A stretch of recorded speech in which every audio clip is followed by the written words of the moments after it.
nos dimos cuenta que 1 de cada 2 personas en Latinoamérica no tiene acceso a servicios de salud de calidad. Y creímos que eso era un problema lo suficientemente grande en el cual nosotros estábamos dispuestos a pasar el resto de nuestras vidas para solucionarnos. Digamos, no creíamos que había algo que podía generar mayor impacto en la vida de tanta cantidad de personas como brindarle acceso a la salud. Esto es Conversaciones con Impacto, un podcast de Impact Latam. Acá vas a encontrar entrevistas, casos y otros contenidos de innovación, emprendimiento e impacto. Soy Dani Tricarico, tu anfitrión, y te invito a que te sumes a esta experiencia. Dale, sumate a la comunidad de Impacto. Buenas. Bienvenidos, buenos días, buenas tardes, buenas noches, donde sea que estén. Bienvenidos a otro episodio de Conversaciones con Impacto, este podcast de Impact Latam donde entrevistamos emprendedores y actores relevantes del ecosistema de innovación, emprendimiento e impacto de Latinoamérica. Como siempre, los invito a sumarse a la comunidad de Impact Latam, donde van a poder acceder a novedades y beneficios para potenciar sus emprendimientos de impacto ingresando en www.impactlatam.co. El día de hoy tengo el gran gusto de conversar y entrevistar con el querido Andrés Lawson. Andrés es emprendedor serial y conoce y sabe mucho acerca de estos temas, y específicamente hoy por hoy es fundador y CEO de Osana Salud, una health tech o emprendimiento de base tecnológico orientado a servicios de la salud y reinventar la salud. Así que buenas tardes, en este caso, Andrés, gracias por sumarte a otro episodio de Conversaciones con Impacto. ¿Qué tal, Dani? Muchas gracias por tenerme y un gusto volver a encontrarnos. Y ciertamente es un gusto. Vamos a hacer el disclaimer que tiene que ver con que con Andrés nos conocimos en el viaje 2017, si mal no recuerdo, en Israel, ahí con Innovation Experience, una muy linda experiencia a nivel startups e innovación, pero también a nivel personal, y un grupo humano fenomenal donde tuve el gusto de conocerlo a Andrés y a muchísima otra gente muy potente. Así que quiero arrancar un poquito, acerca de tu historia, un poco de tu recorrido. Contame un poco cómo es que fue que empezaste a dar estos primeros pasos en el mundo emprendedor, y pasame y acompáñame a mí y a la audiencia en tus experiencias y aprendizajes en Dafiti y demás hasta llegar al hoy. Bien. Bueno, a ver, si tuviera que mirar un poquito para atrás, yo estudié Ingeniería Industrial en el ITBA, y ya de una etapa muy temprana, a los 18, 19 años, me empecé a generar interés por lo que sucedía en Silicon Valley, y empecé a leer algunos venture capitals de Estados Unidos que en aquel momento tenían un blog. Me acuerdo que usaba RSS para recibir las novedades y las notas de los blogs. Y luego de la universidad tuve un pequeño paso por Bain & Company, una empresa de consultoría en estrategia. Pero digamos, de alguna manera yo siempre supe que estaba ahí de forma transitoria. Creo que desde bastante joven tenía en la cabeza, o había estado empapado con esta cultura de startups y de crear empresas, y de tratar de forjar una cultura y generar un impacto y transformar, digamos, de alguna manera algún aspecto de alguna industria. Y luego de este breve lapso de 1 año y 2 años en Bain & Company fue cuando arranqué a fundar mi primera empresa, que se llamó Dafiti, junto con Rocket Internet y otro grupo de socios también espectaculares. Y creo que si tuviera que ver de dónde sale esta pasión, creo que un poco lo viví con mi padre. Mi padre también ¿Cómo es era eso? emprendedor, digamos, no de startups, sino de un negocio más tradicional, digamos, sin inversores. Pero siempre me gustó eso de como que él de alguna manera generaba trabajo para personas, generaba valor agregado. Y creo que algo de ahí me llevó como para buscar esta rama del emprendedorismo, ¿no? Y de ahí, en Dafiti, ¿qué año fue ese? Dafiti fue al año 2010, era bastante joven, había terminado la universidad a los 23 años, y tenía 24 o 25 años. Claro, Y ya a te los mandaste. 25 años fue un desafío muy grande porque teníamos que escalar una empresa al estilo de los hermanos Samware, ¿no? Que son estas Rocket que está caracterizado por ser muy agresivo en su crecimiento, con lo cual de movida ya teníamos un presupuesto muy grande para ejecutar, teníamos que abrir operaciones en 5 países en simultáneo, armar los equipos, Tremendo. armar todo el fulfillment, armar toda la área de compras, armar la plataforma. Entonces fue realmente arrancar como con un proyecto y una ambición muy, muy grande desde el día cero. Y la verdad que fue un gran, gran aprendizaje. Y ahí en ese caso, y ahora me vas a contar un poquito más acerca de esa historia, pero quiero hacer como una breve diferencia, ¿no? Como mirando hacia el pasado. ¿Cómo veías ese escenario para emprender en 2010? ¿Cómo lo ves en 2022?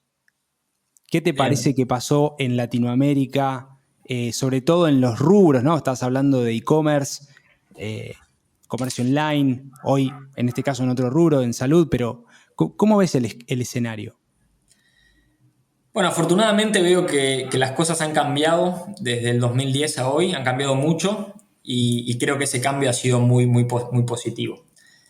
En el año 2010 a veces creo que perdemos un poco de contexto. A mí siempre me gusta decir, por ejemplo, que nosotros en Dafiti empezábamos a procesar los pagos con dinero mail. El dinero Mirá, mail era una marca muy fuerte sí, sí, sí. eh, Era y de hoy Alejandro. creo que todos, digamos, Mercado Pago ha generado un crecimiento muy grande, ¿no? Pero como para un poco en contexto. En el año 2010 prácticamente no había empresas de venture capital en Latinoamérica y los fondos del exterior no se interesaban por invertir en Latinoamérica, ¿no? Digamos, lo habían hecho en el año 2009, en el año 2010 y sin duda los pocos que lo hacían únicamente en Brasil. Claro, Tampoco había una red de ángeles y tampoco había tantos casos de éxito de emprendedores que les había ido bien, que justamente muchas veces son ellos los que después también devuelven al ecosistema, ¿no? Tanto como inversores ángeles o como redes de contacto o como consejos. Entonces creo que ha evolucionado mucho, ha evolucionado para bien. Hoy creo que tenemos un ecosistema emprendedor mucho más desarrollado en todas sus diferentes etapas, ¿no? Con gente que está interesada en invertir cheques ángeles, con fondos de inversión de venture capital locales, con emprendedores exitosos que algunos han pasado a ser inversores, otros continúan emprendiendo, y con fondos también de afuera que se han interesado mucho y de alguna manera también ayudan a levantar la vara de todo el ecosistema, ¿no? Porque empezamos a jugar o a tener un poco las prácticas que hace mucho tiempo están en Silicon Valley claro. y eso empieza a decantar al ver que estos inversores también empujan por desarrollar el ecosistema. Con lo cual creo que el cambio ha sido muy positivo y digo, más allá de que obviamente la inversión en venture capital, no sé si se triplicó en los últimos años, ha habido mucho más acceso a capital, pero más allá del capital yo creo que se han forjado, se han consolidado unas bases muy, muy, muy fuertes. Con lo cual diría, creo que no hubo mejor etapa para crear una empresa que el día de hoy. Está buenísimo eso, ¿no? Porque mucho se habla de los vaivenes económicos, de la dificultad, del contexto, etcétera, pero, y yo adhiero a eso, ¿no? Nunca antes hubo tantos programas público-privados, nunca antes hubo tanta iniciativa, tantos emprendedores, tanta cosa dando vuelta y sobre todo capital, ¿no? 20 billones de dólares supuestamente la inversión total de capital de riesgo, de venture capital el año pasado, así que en ese camino vamos. Y quiero volver al caso de Dafiti, que me parece espectacular. En ese camino, ¿cuánto duró esa experiencia? ¿Cómo hicieron para crecer, para escalar? ¿Qué aprendizaje te llevaste de ese proceso? Bien, la verdad que fue una experiencia muy, muy rica porque de alguna manera nos encomendaron con la tarea, con un plan de replicar un modelo de negocios sin la preocupación de tener que levantar el capital, ¿no? Porque el capital lo ponía la gente de Rocket Internet. Hermoso. Y fue realmente una odisea, digamos, era confiar en uno mismo, sabiendo que había muchas cosas que no teníamos experiencia, en donde era importante rodearnos de gente que sí la tuviera. Y principalmente lo más importante en ese momento era hacer que las cosas sucedan, ¿no? Y tratar de lanzar lo más rápido posible. Lanzamos un e-commerce con depósitos, con mercadería, con call center, con nuestra propia plataforma, creo que en 3-4 meses. Obviamente con mucho know-how también de que venía del bagaje de Rocket Internet. Pero fue sin duda una experiencia muy, muy rica que me empezó a enseñar. Empezamos a dar los primeros pasos en entender cómo es conformar un equipo, cómo es colaborar, cómo es liderar un equipo de personas en pos de un objetivo común, ¿no? Claro. Y después, bueno, tengo miles de aprendizajes. Quizás algo que aprendimos un poco a los golpes, pero que hoy es algo que prácticamente lo tengo grabado en piedra, es la importancia del foco. Uno de los errores que cometimos es que creo que en algún punto nosotros teníamos capital, con lo cual ese no era una problemática, digamos. El hecho de tener capital a veces te lleva a querer realizar muchas iniciativas sin realmente entender o sin realmente tener una tesis acerca del impacto de esas iniciativas. Un poco lo que nos terminamos dando cuenta era que no era cuestión de hacer muchas cosas, sino que probablemente el impacto o el valor generado se podía resumir en 3-4 cosas que había que hacer muy, muy bien. Que por lo general, creo que una startup en sus inicios, creo que es una ventaja a veces que quizás no tenga acceso a capital, porque realmente cuando uno tiene esas restricciones es que se tiene que poner creativo y enfocarse, porque lo más valioso que uno tiene es su tiempo. Entonces, y al ser un tiempo algo muy limitado, no te queda otra que enfocarte en esas cosas, ¿no? Entonces, eso fue uno de nuestros primeros aprendizajes, ¿no? Realmente el foco y también la diferencia entre tener un equipo sólido, tener un equipo bien conformado y el valor de poder encontrar esos líderes que tengan una visión de largo plazo, que sean jugadores de equipos, que hagan que las cosas sucedan, que tengan esa actitud, ¿no? de poder presentarse con diferentes obstáculos, pero siempre esa mentalidad de superarlos, de si hay un problema vamos a buscar la solución, de si algo no está funcionando vamos a pensar en qué otras cosas podemos hacer para que funcione. Creo que esos son uno de los primeros aprendizajes que me llevé en mi carrera, ¿no? La importancia de armar muy bien los equipos y la importancia de priorizar. Y no de tratar de hacer todo, sino de tratar de hacer pocas cosas, pero esas cosas realmente sobresalir en esas cosas, ¿no? Está buenísimo. Y son que uno puede hacer el raconto rápido, pero son cosas re profundas, ¿no? Equipo, tema de foco. Siempre recuerdo Martín Ferrari, que seguramente lo conocerás, de 1, 2, 3 seguro, siempre, ¿no? Como me dice, foco, foco, foco, nada más, ¿viste? Y es como que uno lo pierde, la verdad que te perdés en el vaivén, pero está buenísimo eso.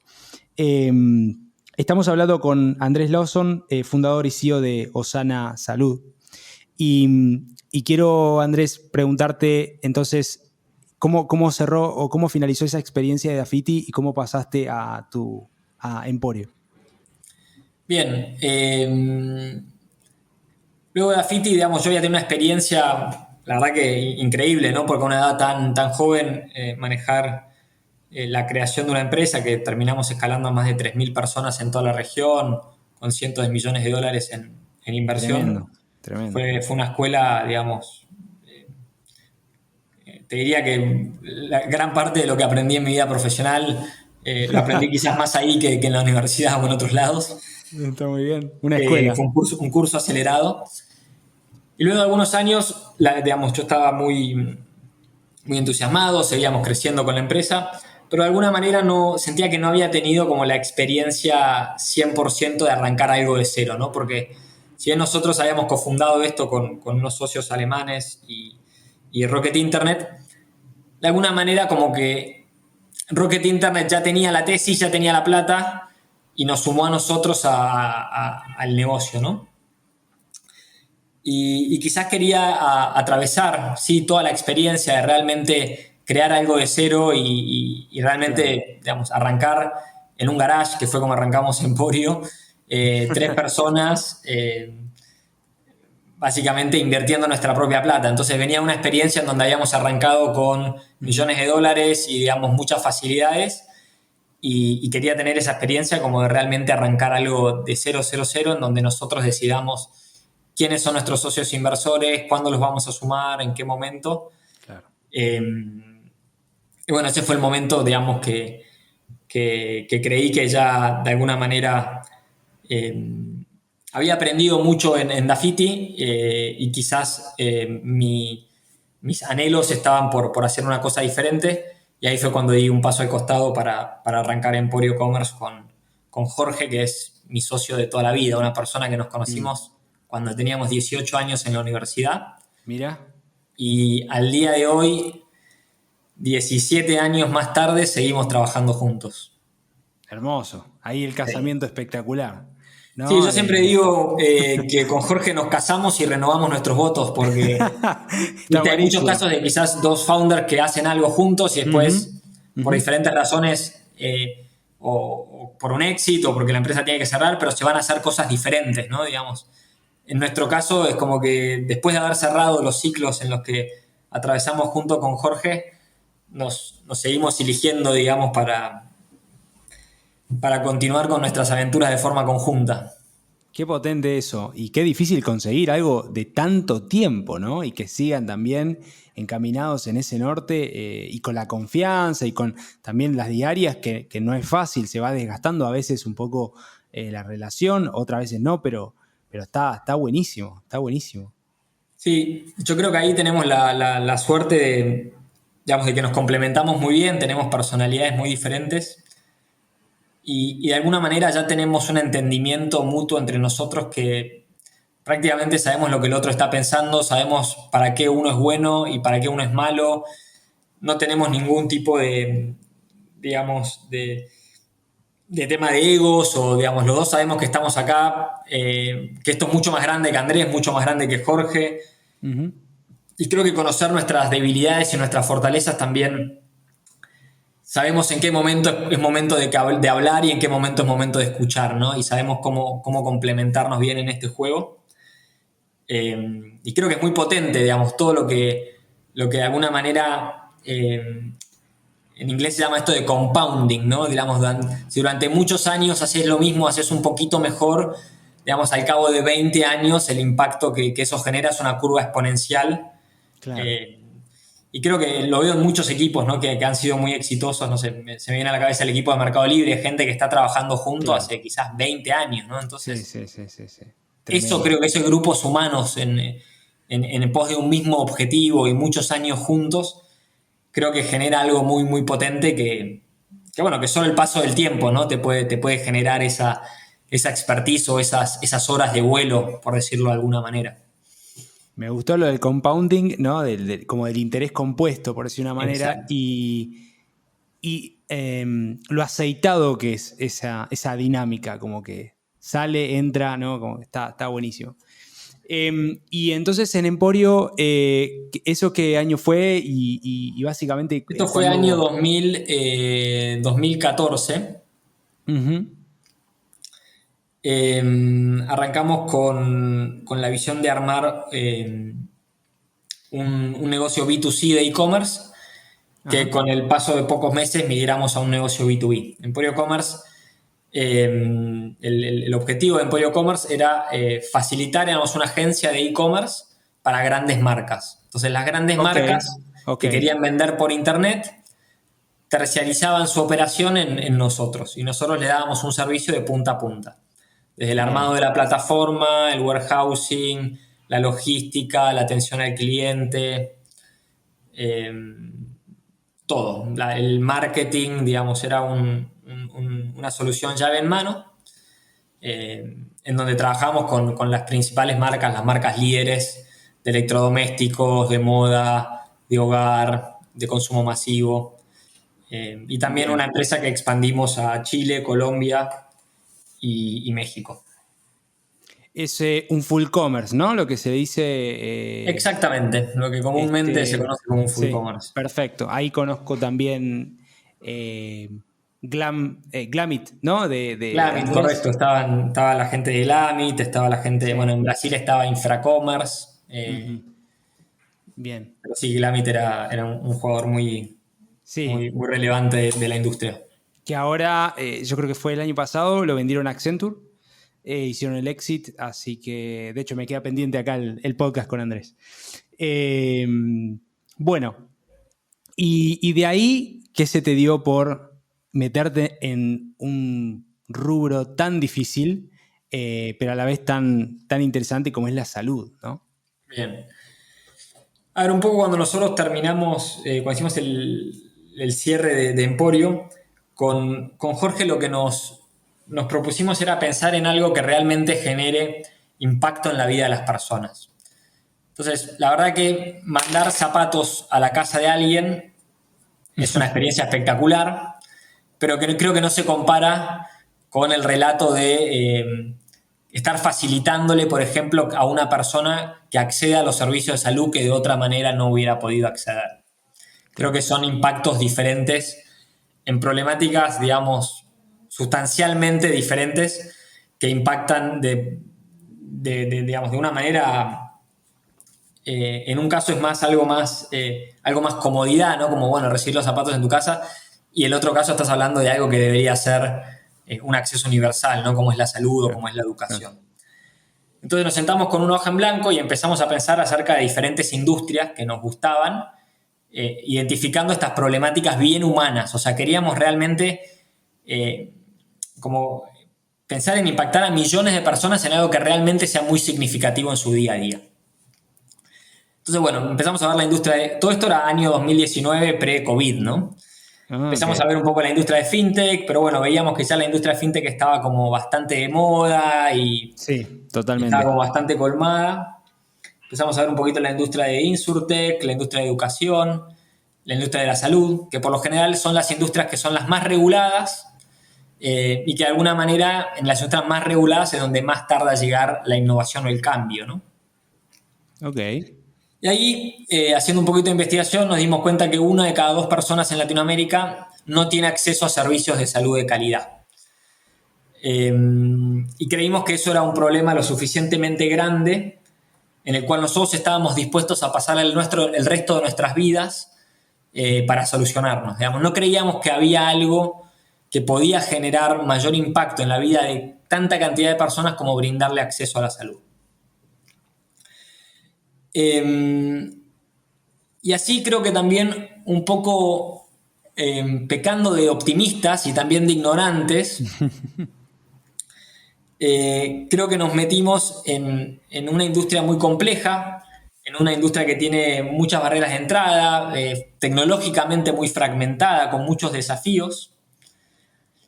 Y creo que eso es un poco también el rasgo de los emprendedores, ¿no? Como que tenemos ese optimismo innato que decimos que lo vamos a solucionar, digamos. Yo me acuerdo hace 3 años atrás decía, esto se soluciona, digamos. Y creo que a veces esa ignorancia te juega a tu favor, porque si yo supiera hoy todo lo que sé de la industria, con todas sus complejidades, 3 años más tarde, y haces un análisis más racional, probablemente 9 de cada 10 veces llegues a la conclusión de que esto es casi una locura, ¿no? Pero si no, no lo harías, digamos, no hubiese arrancado. Claro, exactamente. Entonces creo que a veces ese optimismo innato que tenemos los emprendedores, como que de alguna manera lo vamos a resolver. Esto que te comentaba un poco al principio, ¿no? Como que en última instancia tenés que confiar en que todo va a estar bien. Hoy no lo tenés muy en claro cómo vas a llegar a que todo esté bien. Claro. Pero bueno, digamos, eso es un poco cómo nos levantamos día a día y decimos, ok, vamos a sacarlo adelante, ¿no? Vamos a sacarlo adelante. Y creo que eso fue un poco nuestro disparador, ¿no? Una industria que podemos generar un impacto muy grande, muy significativo para las personas, en donde la innovación, digamos, la industria no había cambiado por los últimos 50 años, y si bien nuestra vida había cambiado un montón, nosotros creíamos que de alguna manera teníamos como este mandato de decir, ok, tenemos que hacer algo para mejorar esta situación, ¿no? Y, Claro. y creo que lo que está bueno, y a mí siempre me gusta decir, es que nosotros traíamos dos cosas. Una es ignorancia y la otra es creatividad.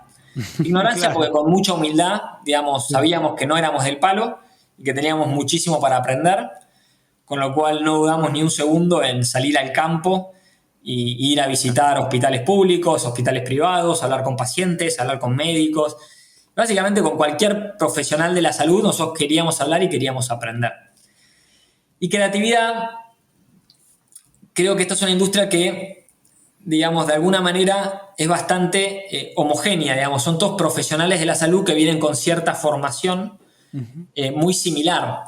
Y nosotros lo que traíamos era una cabeza completamente diferente, una cabeza que venía del palo de la tecnología, del e-commerce, que entendíamos cómo la tecnología puede impactar una cadena de valor y de alguna manera identificábamos algunos patrones o algunas cuestiones que nos facilitaban tener una tesis acerca de cómo resolver esta problemática de la salud, ¿no? Una de nuestras principales tesis es que nosotros estamos trabajando, digamos, desarrollando tecnología para generar inclusión. Nosotros queremos repensar la manera en la que nos relacionamos con el cuidado de la salud. Nos queremos plantar en tres ejes. Uno, que creemos que es posible generar una solución que sea más cómoda o más conveniente para los pacientes, ¿no? Pensemos en una madre que quizás tiene 3 hijos, que no tiene con quién dejar a los hijos y tiene que hacer una consulta médica. Al centro de salud. Esa persona quizás no, más allá de que tenga un hospital en la esquina de su casa, quizás no puede acceder al servicio de salud porque no tiene con quién dejar a sus hijos, ¿no? Entonces, quizás darle una alternativa virtual podría ser algo diferente, ¿no? Entonces, ese es uno de los ejes, la conveniencia. Segundo eje que nos paramos nosotros es con generar mejores resultados en el cuidado de la salud de las personas. Nosotros creemos que esta industria, tal cual y como funciona hoy en día, está concebida para tratar a pacientes enfermos. Es decir, nosotros cuando tenemos ciertos episodios de nuestras vidas, episodios esporádicos, vamos a la industria de la salud. Pero no hay nadie que esté continuamente monitoreando y cuidando de que nos mantengamos con una buena salud. Claro. Y el tercer eje es tratar de generar mayores eficiencias a lo largo de la cadena de valor. Los costos en la salud aumentan año a año, con lo cual lo único que hace es empeorar la situación porque estamos dejando más gente afuera.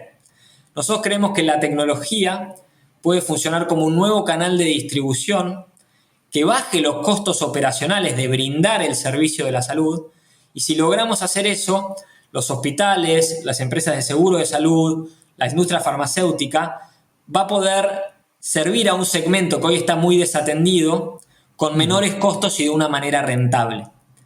Así como los bancos, digamos, la inclusión financiera no se dio porque los bancos abrieran más sucursales, nosotros creemos que la respuesta a la inclusión en salud no es abrir más hospitales, o al menos esa no es la única respuesta.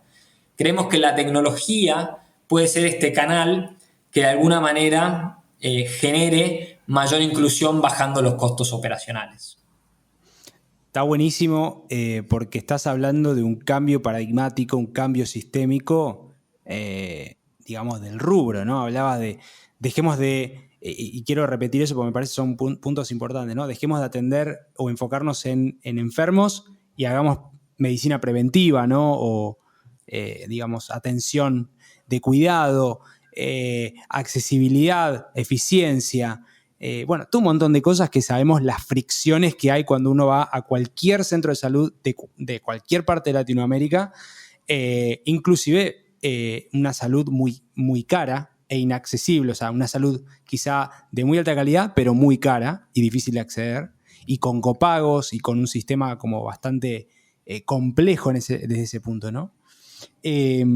Y hoy por hoy, en base a esos 3 vectores que conversabas o 3 ejes que comentabas, ¿qué producto desarrollaron que está buscando resolver estos temas? Nosotros nos estamos enfocando, digamos, nosotros creemos que el futuro de la salud, en un 60-70%, la atención primaria va a suceder afuera de los hospitales. y creemos que el futuro de la salud es digital, es más conveniente, es en la casa de las personas, Ujú. es 24/7 y es on demand. Entonces yo tengo un problema de salud ahora, yo en este momento hablo con un médico. Entonces, Claro. uno de los productos que nosotros trabajamos mucho es en armar infraestructura para la atención remota de la salud, para permitir que una persona reciba una prestación de salud de manera remota. Entonces, trabajamos hoy armando infraestructura para permitirle a hospitales y a financiadores de la salud en repensar cómo atender a los pacientes y repensar si es lo correcto enviar a una persona a la guardia, o quizás lo primero sería que haga una videoconsulta con un médico y a partir de ahí el médico Claro. decida si le puede resolver la inquietud sin tener que hacerlo ir a una consulta o si es necesario hacerlo una consulta. Otro de los productos que, digamos, de la infraestructura que armamos es monitoreo de pacientes. Ok. Una de las mayores, de las grandes patologías crónicas de la humanidad es la diabetes, por ejemplo. Ujú. Nosotros estamos trabajando hoy con pacientes que tienen diabetes, tratando de cambiar cómo ellos se relacionan con la salud. Típicamente una persona que tiene diabetes va a ver al médico 4 veces al año, se hace análisis de sangre, pero entre esos eventos suceden muchas cosas. Claro, Y claro. nosotros creemos que hoy por hoy contamos con las herramientas para poder tener un vínculo más estrecho con los pacientes, con herramientas automatizadas que pueden brindar un servicio, a través de la tecnología podemos brindar un servicio masivo, pero a la vez muy personalizado, en base a la información de Daniel o en base a la información de Andrés.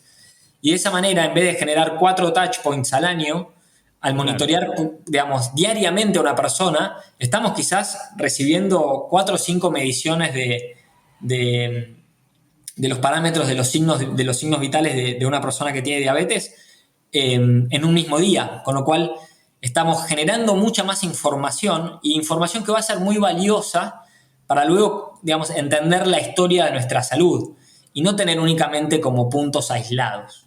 Un gran desafío que tenemos como industria en la salud es también hacer que la información fluya a lo largo de la cadena de valor, poder agregar y organizar toda esa información que se genera y poder utilizarla preventiva y predictivamente.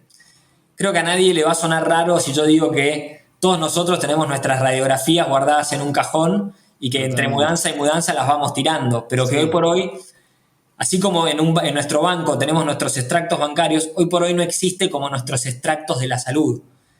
Y es algo que es información muy valiosa, no solo hoy, sino también pensando en nuestro futuro, ¿no? Imaginen si podemos tener mediciones en tiempo real de mi corazón de los últimos 40 años.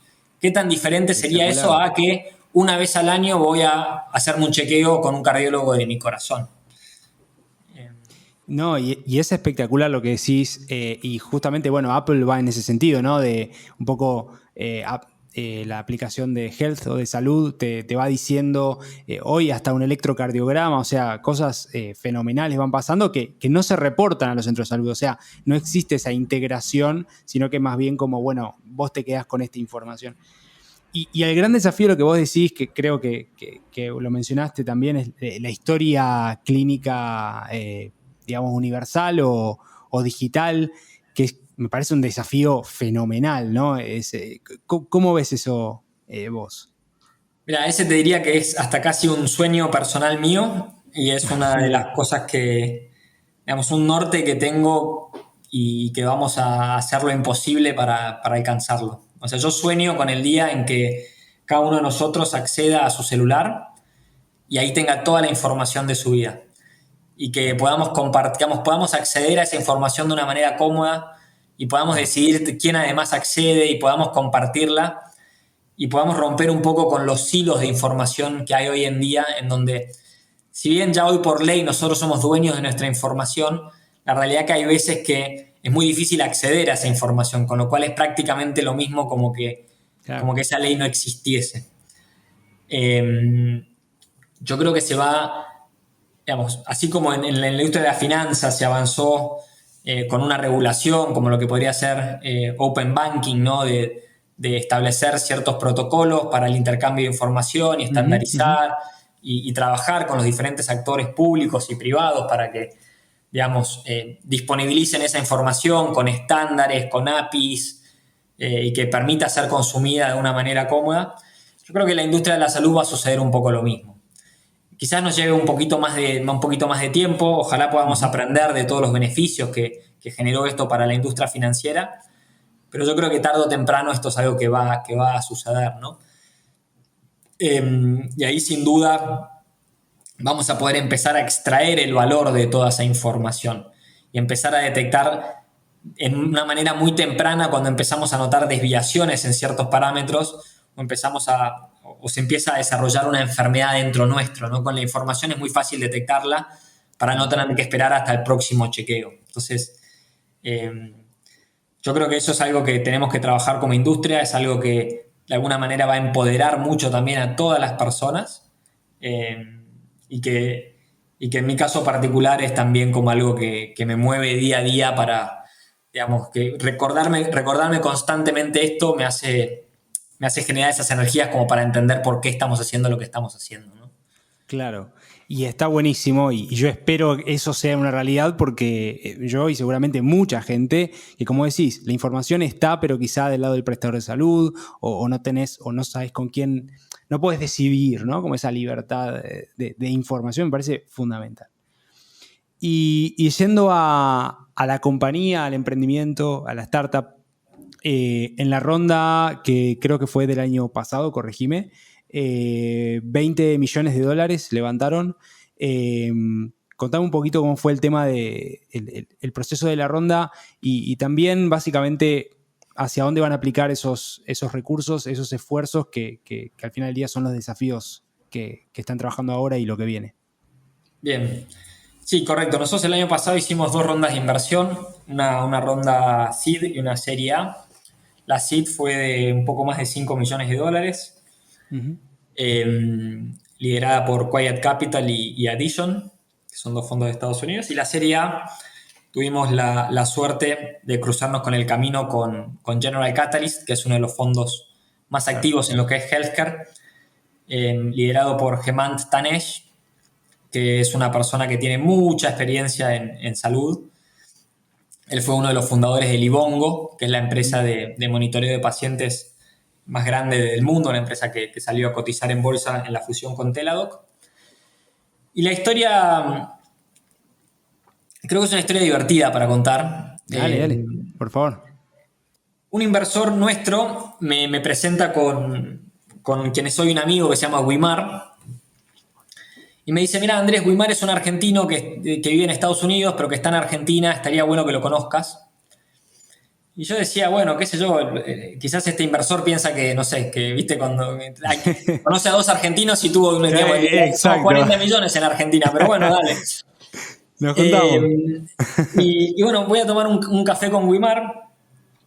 Y Wimar había vendido su empresa recientemente a Hemant y escucha de primera mano, digamos, lo que estamos haciendo. Digamos, fue una reunión muy exploratoria, digamos. Yo no sabía para qué lo iba a conocer a Wimar no sabía para qué me iba a conocer a mí. Claro, totalmente. Es más, yo creo que en algún momento atiné quizás hasta como a tratar de reclutarlo a Wimar y después me di cuenta que no iba por ahí. Y me empieza a escuchar lo que yo le cuento, que estamos haciendo infraestructura para la industria de la salud, que queremos interconectar a la industria, las problemáticas. Y me dice, Andrés, lo que vos me estás contando es lo mismo que está queriendo hacer Hemant con su empresa Commure. Yo no sabía ni quién era Hemant. Claro.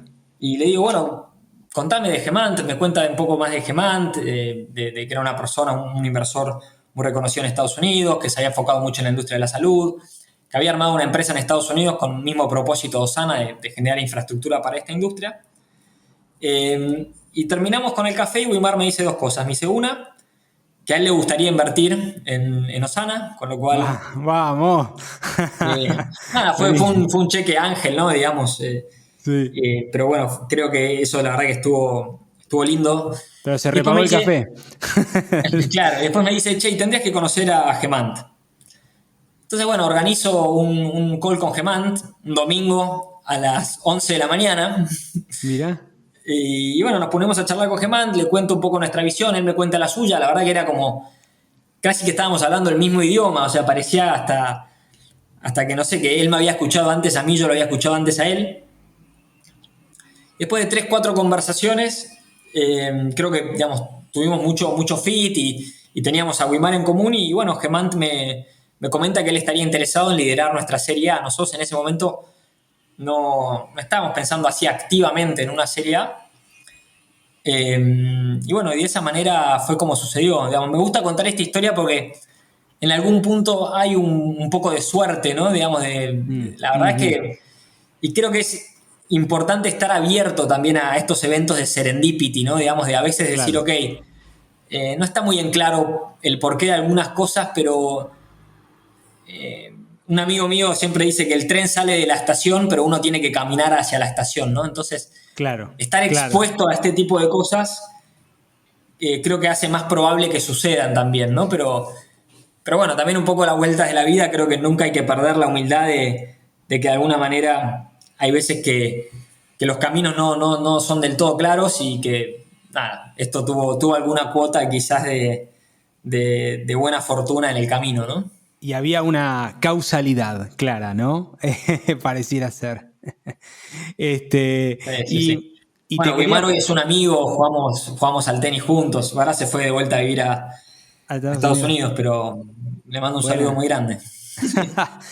Y ahí te quiero preguntar, porque vos también lo dijiste con mucha transparencia y mucha honestidad, que también se van generando estos eventos puntuales y demás, pero si tuvieras que compartirle, no sé, 2, 3 consejos para aquellos emprendedores que están buscando levantar capital y quizás sueñan con esa gran ronda, digo, 20 millones de dólares es un montón, y realmente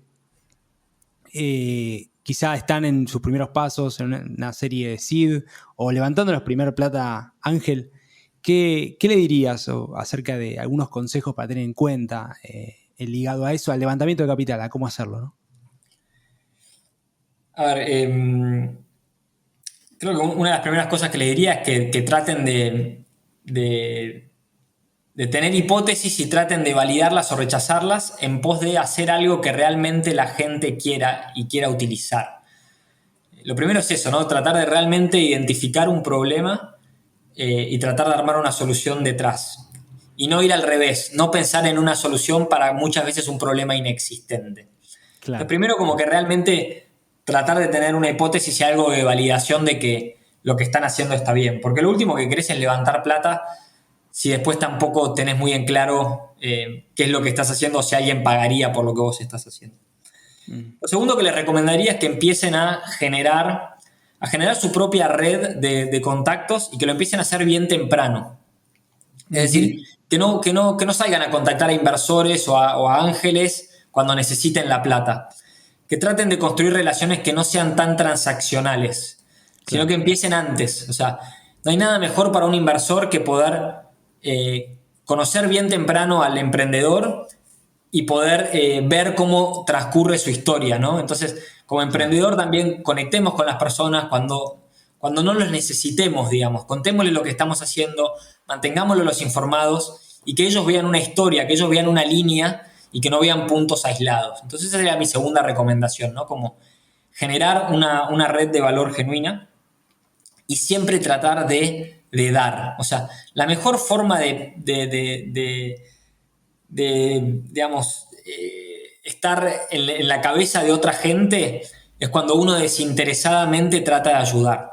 Entonces, si uno está constantemente tratando de ayudar, cuando luego cuando uno necesita algo o uno va a estar en la cabeza de aquellas personas a las que ayudó. Entonces, eso también, digamos, me parece como súper importante. Y siempre tratar de pasar la pelota hacia adelante, ¿no? A mí en su momento seguramente hubo un montón de gente que me ayudó y de alguna Claro. manera yo trato también de ayudar a otras personas y creo que de esa manera generamos bases sólidas en este ecosistema, ¿no? Digamos, nadie se salva solo y Sí. es súper importante poder colaborar entre todos. Y la Está última cosa fenomenal. que les diría es, traten de hablar con la mayor cantidad de gente posible.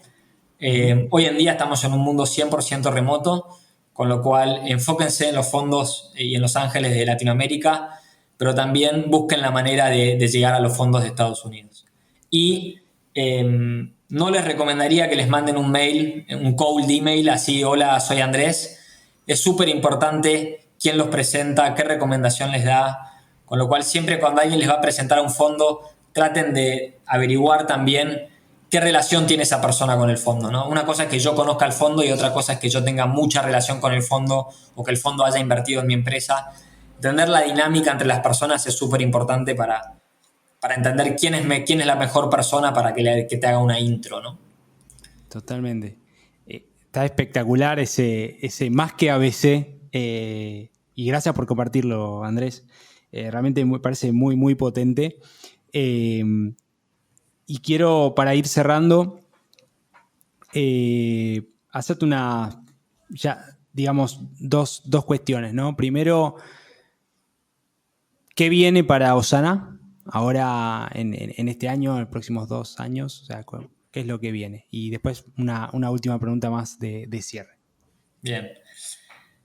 A ver, nuestro gran desafío en Osana para los próximos meses, los próximos años, es conformar y consolidar un equipo de grandes personas, de grandes valores humanos y grandes profesionales para escalar todo nuestro negocio a Latinoamérica y de alguna manera poder transicionar de una industria muy fragmentada tecnológicamente a una industria interconectada y poder desde la tecnología repensar nuestros cuidados, digamos, el cuidado de la salud de las personas, ¿no? Un poco lo que mencionaba antes, y generar un impacto en toda Latinoamérica.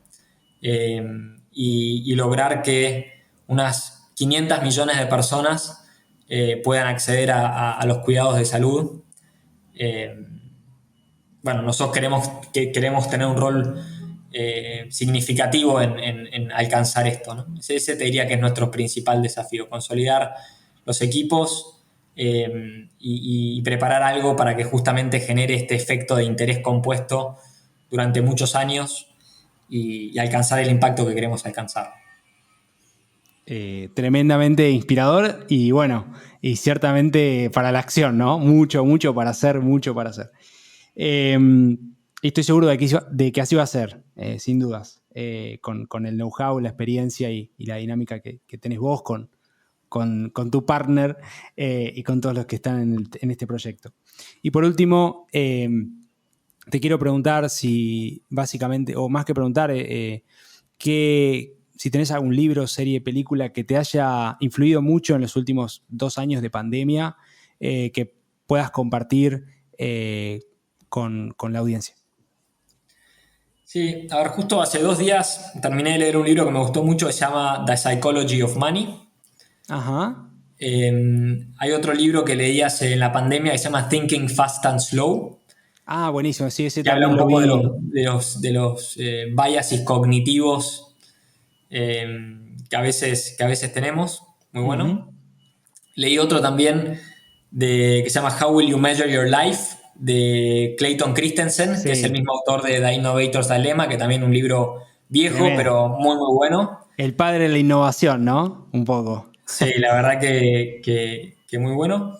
Después me escuché el audiolibro del fundador de Nike, que me gustó mucho también. Sí, Shoe Dog, ¿no? Sí, sí, sí.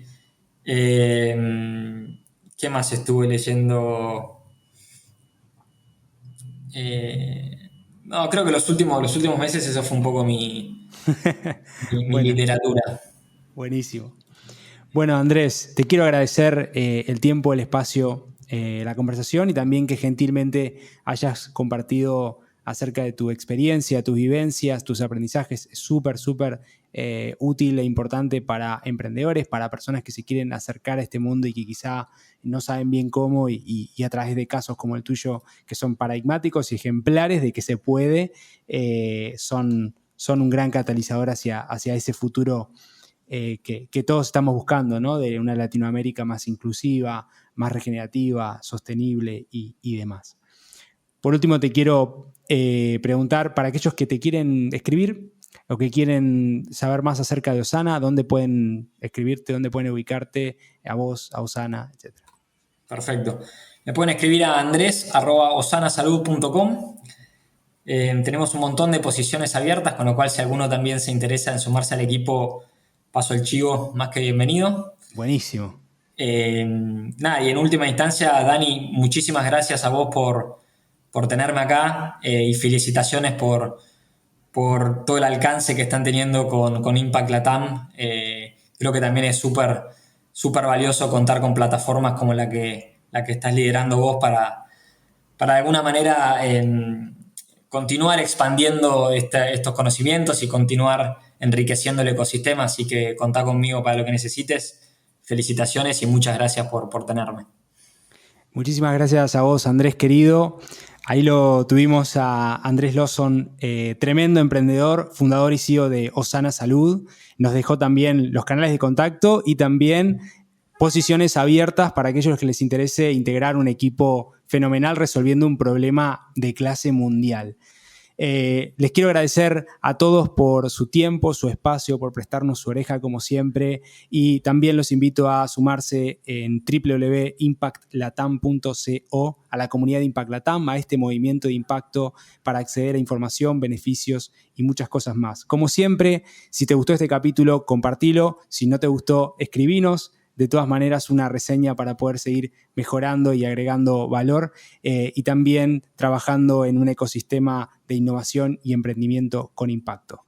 Así que nos vamos a ver a escuchar en el próximo episodio de Conversaciones con Impacto. Se vienen más y mejores capítulos, así que donde sea que estén, buenos días, buenas tardes y buenas noches. Muchas gracias por sumarte a este nuevo capítulo de Conversaciones con Impacto. Te invito a sumarte a esta comunidad de hacedores que está cambiando el mundo. Ingresá ahora en www.impactlatam.co. Sumate y sé parte ahora de este cambio.